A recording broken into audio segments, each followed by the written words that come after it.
zone. Let me into my zone. Let me into my zone. Let me into my zone. Please don't let me in. Yeah. Don't play that. Take you down, I'ma say that. Money, me, $2. Telling you now, this payback. So I pay that. Ask him now, we'll say that. I've been going to the top and I got what they not, so I know that they hate that. He had to slip down all the way to turn one and he was breaking it down. And all these men gonna tell you what I did and they twisting their words till I find out. But I know that, so I keep what I'm doing cause I own that. And I stay in the lab and I kill everything, but I don't ever move in my Kodak. So finally back in my home. I'm Still after the start of the safety car, do we have one later on? So it'll be just about to finish. All in can't beat me up cause I'm back in my zone now. Having a great strap and almost banging wheels. Cause I'm back in my zone now. Don't get greedy now, mate. That's good. Settle down.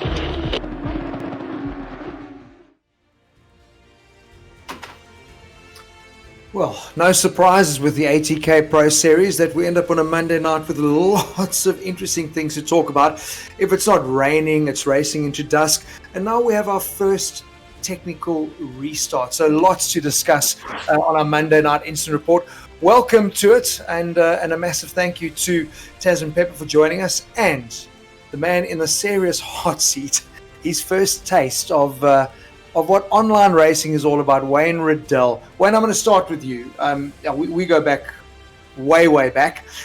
You've obviously spent a lot of time in the hot seat racing yourself, but obviously from an administration perspective, that's kind of where you're spending most of your time now. How was your first taste of the ATK Pro Series and online racing? It was a baptism of fire. Evening, Marius. Evening, everybody. Yeah, a baptism of fire, I think, is probably the most apt statement. It was fire and brimstone.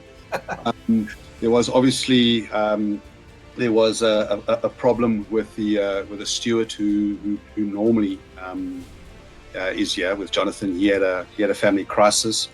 I got a phone call 25 minutes before race start to say, can I?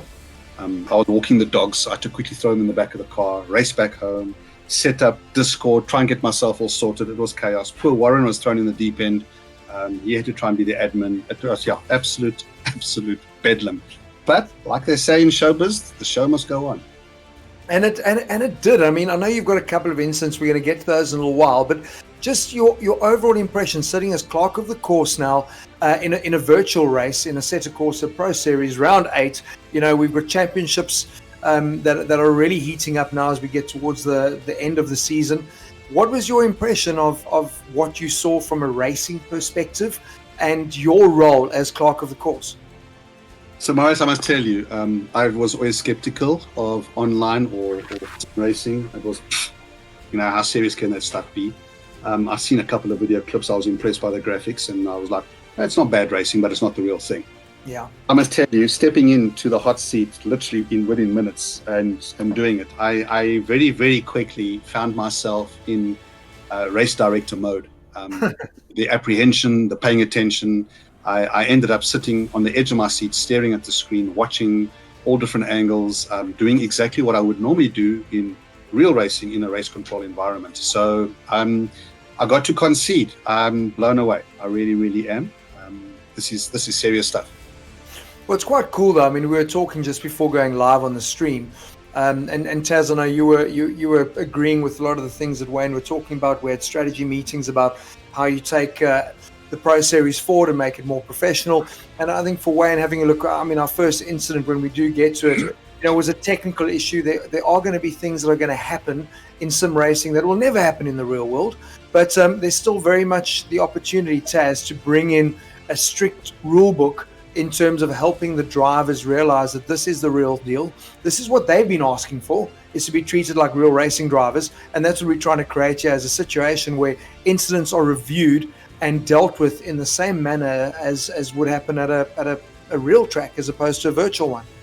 Well, I think it is important to start doing it and to start introducing the guys that have never done real racing and start teaching them the rule book, so that when they do decide to, start doing the real racing stuff when we're actually allowed to, they're a little bit more prepared than they would have been if they didn't know the rule book as it stands. So I think it's very important, and it has got a lot better, and we've seen it from the beginning of the season to where we are now with the driving capabilities and the guys giving each other a lot more respect on track.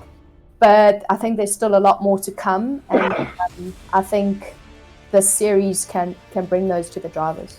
Yeah, Taz, I mean, for you sitting, you guys have your own virtual series, the W series, and you're saying, I mean, it's obviously, there are some limitations in what these simulations allow, and it's very, very difficult to go car to car a lot of the time. And, chatting with Dave Perrell as well, and he was saying, it's actually brought about a very different style for those real racing drivers that spent a lot of time in online racing during COVID and lockdown, and he was saying, maybe now the guys are going to be a lot cleaner when they come to making a pass, because you have to be in a simulation like Assetto Corsa. Yeah, I think a lot of people take a lot more chances on the sim because there isn't those harsh things that can happen to you like in a real race on a real racetrack. So I think when you learn to drive a certain way on the sim, it definitely will help you on the real racetrack itself by not taking stupid chances and just thinking about a move before it happens. Yeah. But I think it's a lot easier to go for it on the sim and be like, oh, well, it didn't work, because all you do is push the reset button and you're back in the pits, But in real racing, it doesn't work out like that. And so I think people do think a lot harder on in real racing when it comes to making a move, because they can still get hurt and they can damage their car, and it just costs you a lot of money. So I think that's what we need to try and bring to esports, and I think the racing will be a lot cleaner and obviously a lot more respected. It's very, very tough to bring in consequence, you know what I mean, because there isn't. And I suppose that's also where having a strict set of rules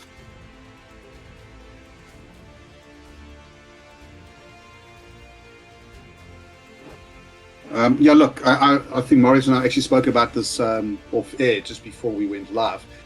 Basically, at the end of the day, it is important to have a set of strict rules, because we're expected to be treated as professional racing drivers, even though it's in the sim world.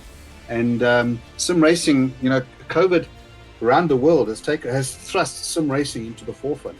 A lot of the traditionalists were saying that.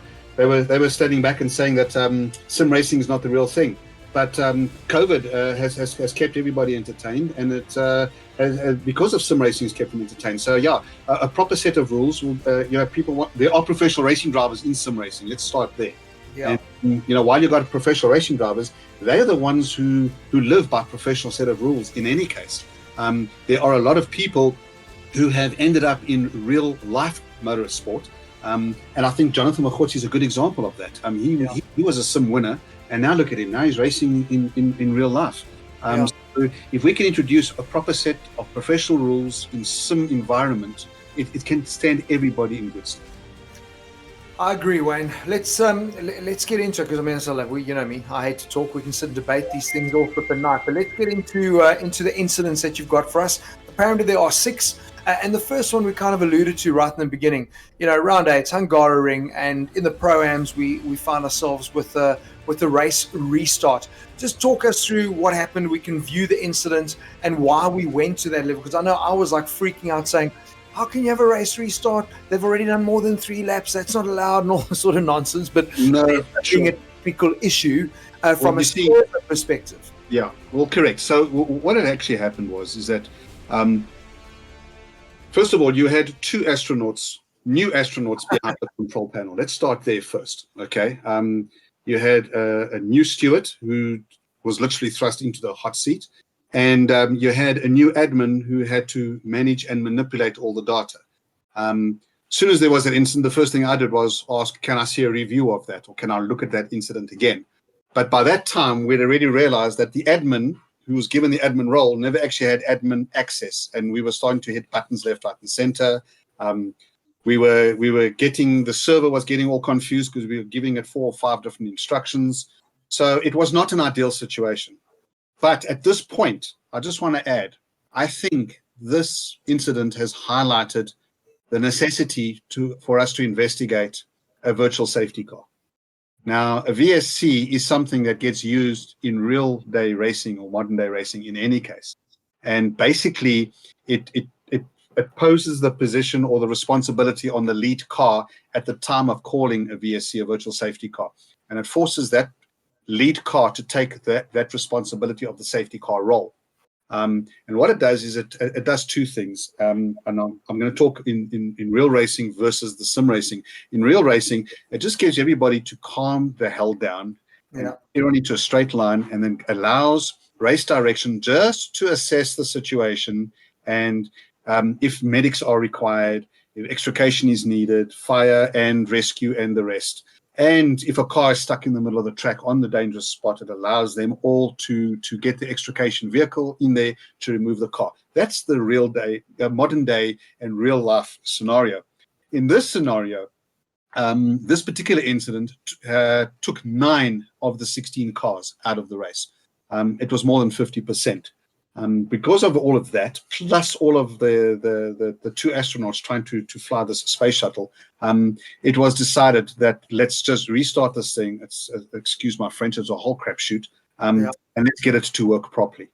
Okay. At that situation, a virtual safety car, I think, could have solved everything.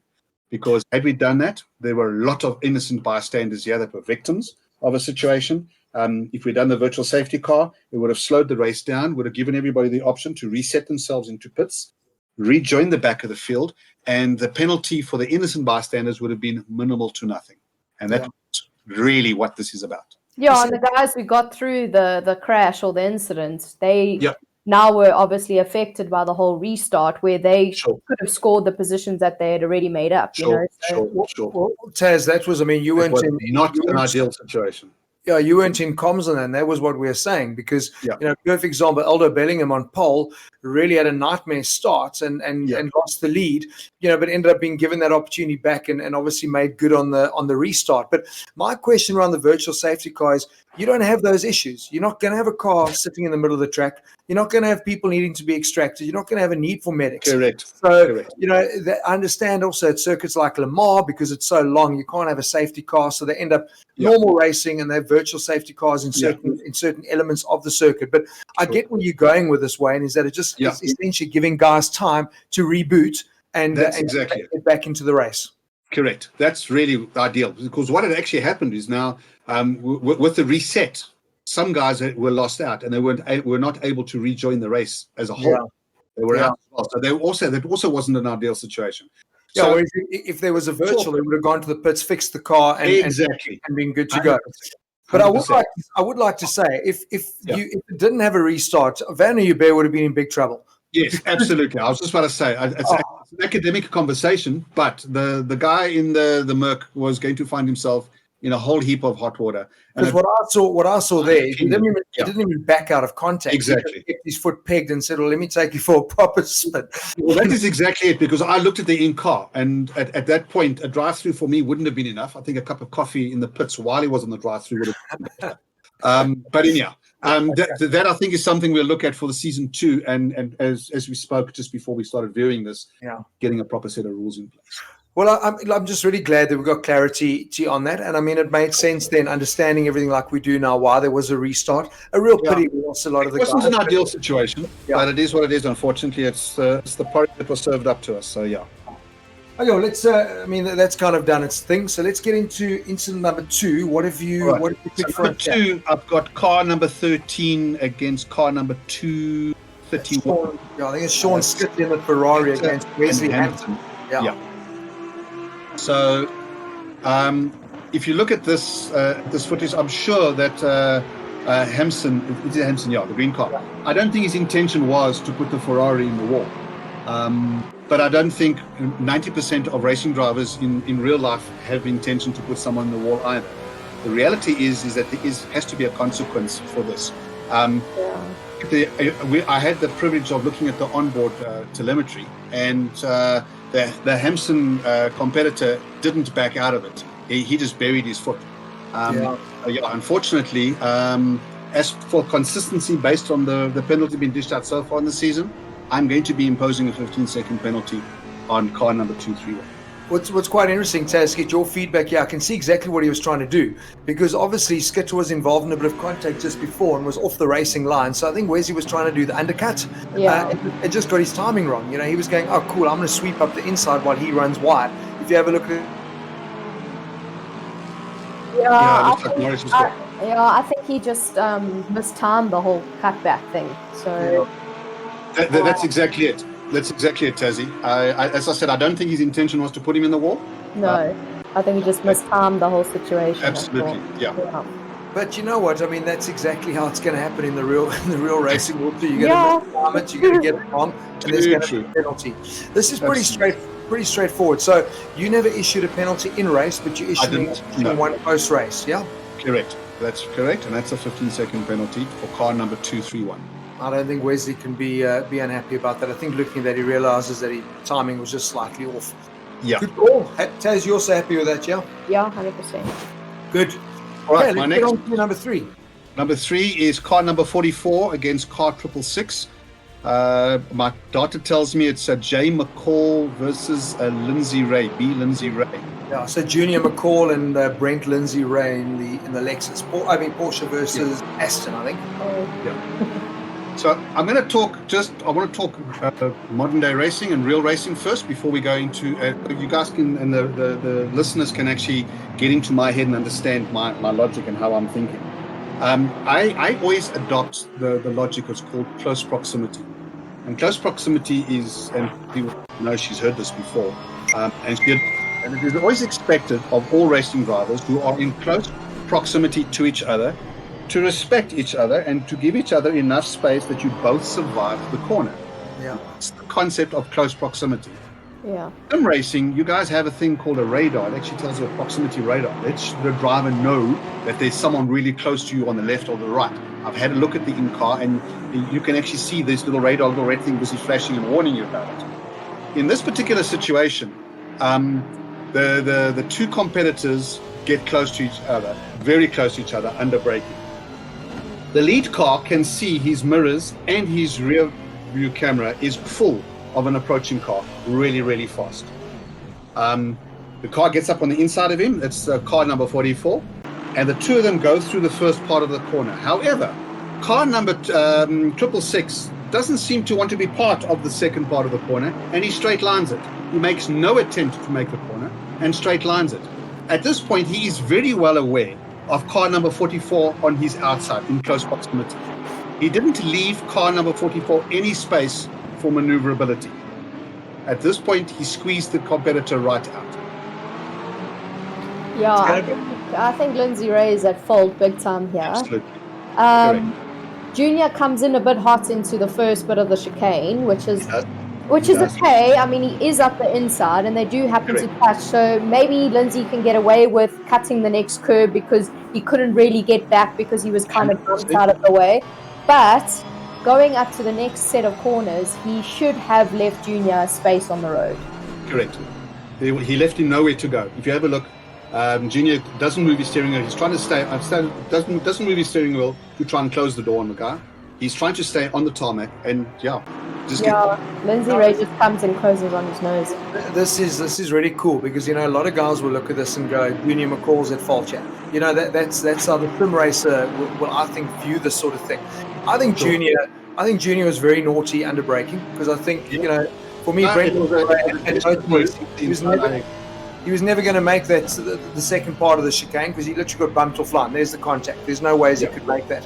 But it's here where he had plenty of opportunity with that proximity. And I mean, if you're not in the game, you look to the right, you know the car is there because you're rejoining.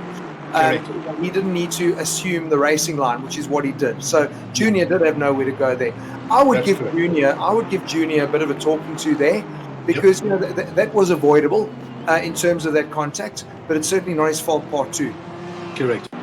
So normally there would be a penalty dished out to car 666. However, in this situation, I've ruled that the penalty was self-served because 666 actually damaged his car quite badly, whereas number 44 was hampered for his game and he lost a couple of positions. So I would decide that both drivers proportionately got what I think they deserve.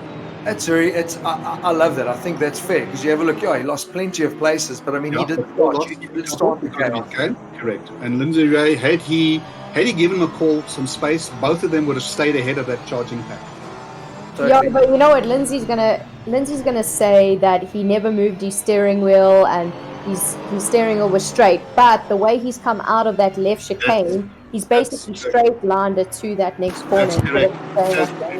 Absolutely. When he straight lined the second part of the chicane, he should have turned hard left. No, the next corner is a left-hander, so he shouldn't be going right. Correct. No, he's trying to assume the racing line, which he would be allowed to. If he was racing what he was doing. No, I'm saying if he was racing on his own, no problem. But you've just been knocked off line here. You know the guy's going to be up the inside, without a doubt. Absolutely. So you can't just assume that position again. This is kind of like Sebastian Vettel and Lewis Hamilton in Australia last year. We also remember he also got knocked off and rejoined, and there was huge hoo-ha and drama about it. So and having played a set of Corsa like once or twice now, listen, that radar makes it quite clear. You know exactly where the car is. That's exactly it. And all I'm saying is that car 666 had everything in his power to avoid that. He could have just turned slightly left and made space for both of them. But I can tell you what, he was a little bit upset that McColl had run up the inside of him. Yeah. And so he was like, well, guess what? You're not going past me. And it wasn't smart. But I did explain to you my methodology. I didn't just make a ruling on it. So happy. And I'm glad that Junior will look at this as well. Now he was a bit of a naughty boy, and he got some punishment dealt to him as well. So I think absolutely, he got what he deserved. He caused trouble. Yeah, but I'm glad Junior didn't back out of that though. Coming back onto it, I'm glad because Lindsay tried to bully him a little bit, and Junior was like, "Nah, I'm staying my ground, buddy. You can do what you want to do." Yeah, and look, let's tell you. If car 666 did back out of it, I think Junior McColl would have been in a little bit of trouble with him. Yeah, I agree. 100%. He would have because he did. There's no way he was going to make that corner if he didn't have Lindsay-rae to lean on. Correct. But like I said, my ruling is that the punishment was self-served by both competitors. Perfect. All right. So the next one is incident number 4. This was an incident that. Warren and I had a look at, and I made a ruling in race, and it was a 15-second. It was car number 37 and car number 19. It was turn 1 in lap 4. So Morgan, McColl, and X.Basson, both Porsche and Porsche. Correct. Okay, so you issued this as a 15-second penalty in the game? 15-second penalty against competitor number 37. Okay. My rationale behind all of this was that he's in car. He's got rearview mirrors full of a car that's charging up. When the McColl car, the number 19 car, pulls up next to him on the outside, you can actually see the car right next to him. So he has close proximity. At this point, car number 37, Basson, was heading into an ever diminishing gap. Yeah. This is not his first race, and certainly not the first lap of a race. He knows that the car on the outside was faster than him. He had got next to him and, in fact, passed him. And at that point, I don't know. I want to just introduce at this point, if I can, the A, B, and C pillar, because this is a very classic example of a C pillar incident. Loosely termed, a car, I put a car 3 pillars. The A pillar is the front wheel. So we either talk about contact in front or behind the A pillar. Or we talk about the B pillar, and the B pillar is the driver's shoulders. Yeah. And the reason for that is a driver in a race car with a Hans device and a 5-point harness. Can't see it. That is the end. If there's any contact behind the B pillar, the lead car cannot see the challenging car in his peripheral view. And then the C pillar is the rear wheels or the rear axle of the car. This particular incident, the contact was made on car 19 behind the C pillar, which means that the challenger was already way ahead. You're going to hate me, Wayne. Say again? You're going to hate me on this one. Most of us do as well. And it's fine. What I'm saying, you have a challenger and you have a defender. Can I tell you why I have an issue with this one? Halfway through the corner, halfway under the braking area, we can have this debate. Halfway under the braking area, the defender became the challenger. Yeah, but you see, for me, the problem is, and I spoke about this at turn one, the turn one at Hungaroring, I mean, cars can go 2 abreast through here. So that's why the layout was changed. My feeling is that Morgan's also just assumed the racing line and turned in. Whereas what he should have done, in my opinion, there, he knows that he hasn't actually made a fully clean pass on Basson. And what he should have done is not turned in. He should have not cut that corner and taken the wider line, which is what a lot of the guys do, because he still then can have the pass done going into the next left-hander. I think he's gone and turned in far too early, assuming that he's made the pass. But with that proximity meter, you know that you're just squeezing that guy. So Zander's done the right thing. He's gone defensive here, in my opinion. And he still would have made the corner if it was not for Morgan snapping across the nose. Look at him. He's just assuming he can take the racing line, whereas he actually can't. We're gonna rotate through the different options. Have a look at the in-car. You can actually see where the Basson car disappears completely out of view. You see there's his wing mirrors and his rear view mirrors full of a car. This car comes right up next to him. I don't know, Wayne. I'm agreeing with Marius here, and it's not likely of us to both be agreeing on the same thing. But I feel that Basson's brakes a little bit earlier because he is on the inside line, okay, and he wants to make sure he makes the corner because he knows McColl is on his outside. McColl has only gone past him on the brakes, only purely on the brakes. So before the braking zone, they are fully next to each other. Josie, let's keep talking about the brakes, because on the brakes is what was the deciding factor for us. Unfortunately, I don't see it here in the review, but in the race, I was able to look at the telemetry. The number 37 car applies brakes, releases, and then jumps on the brakes. Now, but that would have been a different conversation. Wayne, but that's also quite interesting for me because that happens a lot. You know, he's totally off his racing line and he's trying to monitor. And because he sees him cutting across, he's probably realized as the guy comes past, actually, maybe I've braked early, I can run it in a little bit deeper. I still think Morgan, knowing this corner, it's also Morgan's responsibility to make sure that he can survive the corner because he hasn't actually overtaken down the straight. And that corner is so wide, that's why they've put that extra runoff, because you can go over the rumble strip and onto the fake grass. So that for me, I don't know. I think Morgan's naughty here because this isn't a clear pass in my view. And I think he's just gone straight for the apex, saying, I'm taking the racing line, but there's someone there. I'm happy to disagree with you. If you have a look from the aerial, the helicopter view, you can see he's not on the apex, not by a long shot. Who, Morgan? Yeah, McColl. But he's taking the racing line, check. Yes, absolutely he's on the racing line. But he can't take that racing line because he hasn't made a clean pass yet. You know, for me, I know that he's not at the apex, so anyway, but I'm happy to agree to disagree. Sure. Yeah, I don't know. Taz? I'm not going to argue about it, but I still think McCall's in the wrong, to be fair. Yeah, I'm with you on that. I just feel like McColl could have just given him a little bit more room. Totally. And the pass would have still been done. And the next corner is a left-hander. He would have had the inside for the next corner. I just feel like he could have given Basson a little bit more room. They both would have gone around here cleanly and everything would have been fine. But he's kind of chopped his nose a little bit too soon. And I think he hadn't made the move before the braking zone. He made the move on the braking zone. So at the end of the day, close proximity, he should have given him more room. They were next to each other, and But I know, it's interesting what Wayne was saying, having access to the braking and seeing what's going on. I know that helps, but what we've been trying to encourage the drivers to do is to survive the corner and be aware of it. So this for us isn't a clean cut. Surviving the corner is key. Yeah, and he's actually limited the chance of that happening for himself by going and doing that. So it's it's a tricky one, but I know you've gone and dealt the penalty in the game already, so there's nothing we can do about it. But just interesting, and this is what I think people need to realize, is why often in cases like this there's a tribunal or there's a group of guys sitting and making the decision. It's not always clean cut, so it's nice having these debates and that we don't always sit and agree on stuff. It's cool. Okay, and then we move on. The next one is Kleb.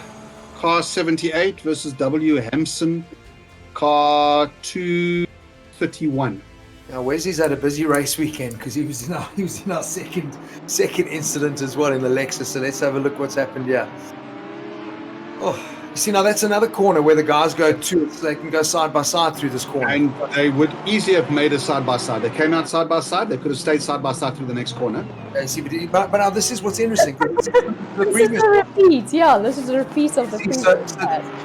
Exactly. Tasmin and I are going to say the same thing here. I think what ends up happening is Wesley's just assuming the line, and he can't because it's not a clear pass.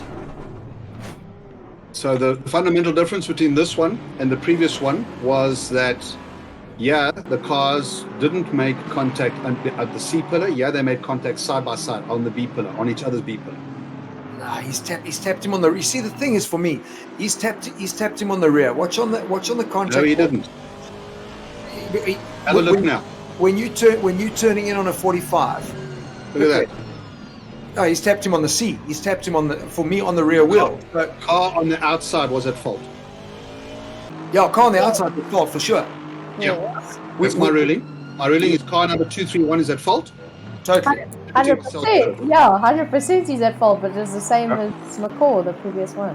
You see, that's what we were saying. This for us is very similar, where he's assumed he's made the pass and he's just going to turn in and take the racing line, but he can't because he knows there's a car next to him. So that's what we're just saying. It's very we all agree with you on this one, but the previous one felt very similar. All right. But that's good. So what are you going to issue here? Nothing. Penalty self-served. Okay, he spun off. And he found himself in the gravel trap.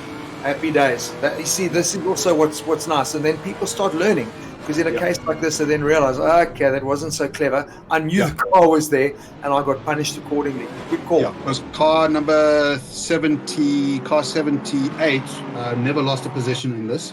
Yeah, he still maintained, so he never lost anything at all. So that's why, for me, penalty was self-serve. Happy days with that, Wayne. And then we've got one more incident. Last one. This is I haven't made my mind up on this. It's the big one. Yeah. And I just want to stress, I'm not a person who loves saying a race incident, because I believe there's always cause and effect. However, these two gentlemen, this Claassen and Cadilhe, I think it is. Yeah. They were part of the chaos, and you'll see now there was a melee of other situations happening here. So here you see the incident we're looking at is cars 3 and 4 in this pack, but 1 and 2 cause all sorts of chaos for themselves. Yeah. Okay. So what is happening is car number 3 at this point, all right, is trying to survive it. Car number 4 is what we call target fixation. He was actually looking at the accident and not looking at the car in front of him. Yeah. And he drove into the back of into, I think it's Claassen. What's quite interesting here? Claassen then returned the favor. Yeah. Go look at the rear view, the replay. So they both took a smack. Cadilhe hits Claassen, taps him because he's looking at the accident, not the car in front of him. And then Claassen comes along and bangs Cadilhe. Now, okay, what I want to do, I want to sort out the first bit of that incident, because Bashir Jadwat and Jason Upschmeyer were the guys that were having a go in the beginning. Now, the two of them, we actually chatted to Bash afterwards, and we know Jason really well, and apparently he had an issue with his pedal box, which is why I watch it. He harpoons, and this is not Jason. Like, and he retired from the game. He was out. So that incident did cause a lot of problems. My concern here is, I don't know if Quaid did anything wrong on Bruno Cadilhe there, because he was in a spin and he had his car, I'm sure he's on full brakes when he tapped Cadilhe part 2. So that part 2 for me doesn't feel like Quaid did anything wrong, but I need to see what happened here. So Bruno goes up there. So for me, that's Bruno's fault. Absolutely. But I don't think Quaid did anything wrong there. He's in a spin. No, not at all. Okay. As I'm saying, I'm not a fan of ruling something as a racing incident. Yeah. However, I think this is one of those situations where I'm going to have to bite my lip and say I'm ruling this as a racing incident. Yeah, because of what happened with Jason. That chaos there, that would never have happened. I mean, Jason would never have harpooned and caused 100%. Claassen and Cadilhe, in my mind, were victims of circumstance in that whole situation. Yeah, I don't think anyone really did anything wrong. Yeah, I don't think there was any malicious intent on any of them. Yeah. But I do think, Bruno would have been in a bit of trouble for this little tap. You know, so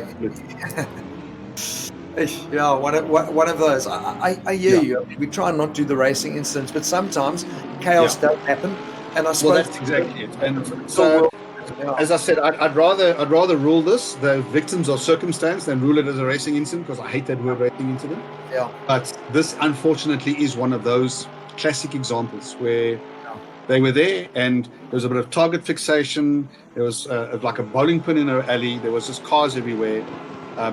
Those guys were just there, unfortunately. Yeah, because it was actually, that move, we chatted with Bash about it afterwards. It was a proper bump pass and a bit aggressive. It was fair because it was beeple on beeple. I've got no issue with that. But poor Jason, you see him stopping there on the side, obviously ran into virtual problems, and that put paid to his race, but it did cause a lot of chaos for the guys behind, for Quaid and for Bruno Cadilhe. Well, clearly the winner was Webb out of the whole lot. He was. Hey, but listen, Jason did deserve some luck because he's been caught out on the arse end of a couple of unlucky situations. So really? As I said, him and Basson seem to be the winners of this whole melee. Yeah, and Cadilhe, Bruno also. He ended up jumping. Podium finish, didn't he? Yeah. Cool. Well, that's there we go, guys. Not done, Wayne. But it's also cool getting your insight in terms of having a strict rule book for season 2, and I think that's what's so cool. This has been such an awesome season so far with some really amazing racing. So nice to see your excitement for sim racing and your enthusiasm to kind of help put a rule book together for next season. I think it's great. Yeah, I think so. We're going to start during this week. We're going to try and have a look and see if we can't investigate the prospects of a virtual safety car before season ends, just to do a bit of a test on it to see how it works. But or set up a game purely with a view of just doing virtual safety car tests, just with a couple of drivers and have a look and see how it works. But I think there is room for it. Yeah, it's quite cool to actually do that on the Saturday seeding runs, because you've got time. Guys having a practice, say that there's an incident, get them used to how that works. So when it gets to race weekend, they haven't forgotten. The next day is still fresh in their mind. So a reminder to everybody who's listening, that a virtual safety car is not always guaranteed is going to be the leader of the race who's got the virtual safety car. Yeah. If you're in a 24-hour race or a 12-hour race, it's the lead car straight in that section on track at the time, not necessarily in position. So it's something, or it's a function every driver would have to learn. Yeah, it's not just something for the front runners. Wayne, thank you very, very much for jumping in at the last. It is what it is. As I said, I must eat my words. I thoroughly enjoyed it. Huge respect. It was some good quality racing. I was able to, thanks to Warren and manipulating around that we can move from car to car. I sat in a lot of the different cars watching the guys. It felt like it was proper onboard footage. The guys were not taking 5-6 bites at a corner. They were being smooth. They were being consistent. I saw 1 or 2 drivers that were driving the car too hard. They were out braking themselves, and I still commented that this guy's going to have no tires before the end of the race. We went back 4 laps from the end, and I was right. Car was understeering. The guys were taking 2 big chunks at it. Arms were crossed up, going into corners. It was great. It was phenomenal.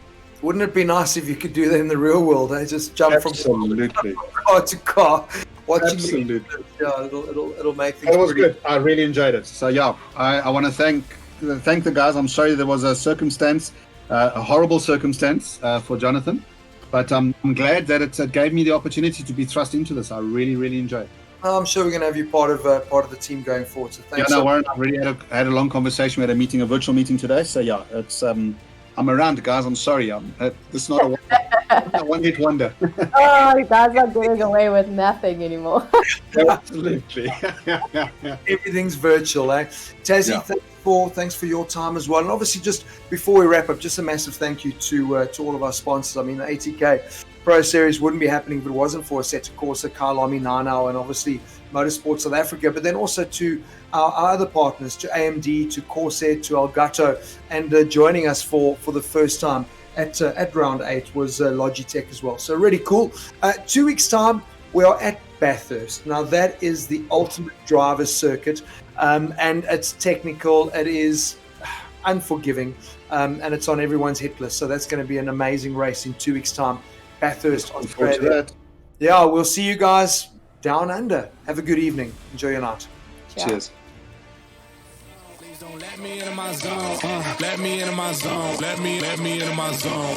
Let me into my zone. Please don't let me in. Gonna play that. Take you down, I'ma say that.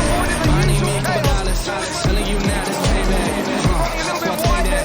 Ask them now, what's stage at? I've been going to the top and I got what they not, so I know that they hate that. He had to slip down all the way into turn one, and he was breaking it down. All these lanes gonna tell you what I did and they twisting their voice till I fall out. But I know that, so I keep what I'm doing cause I own that. And I stay in the lab and I kill everything, but I don't ever move from my code. So I'm only back in my home. I'm Still after the start of the safety car. Can we have one late drop? So it'll be just about all in, can't beat me up cause I'm back in my zone now. Having a great scrap and almost banging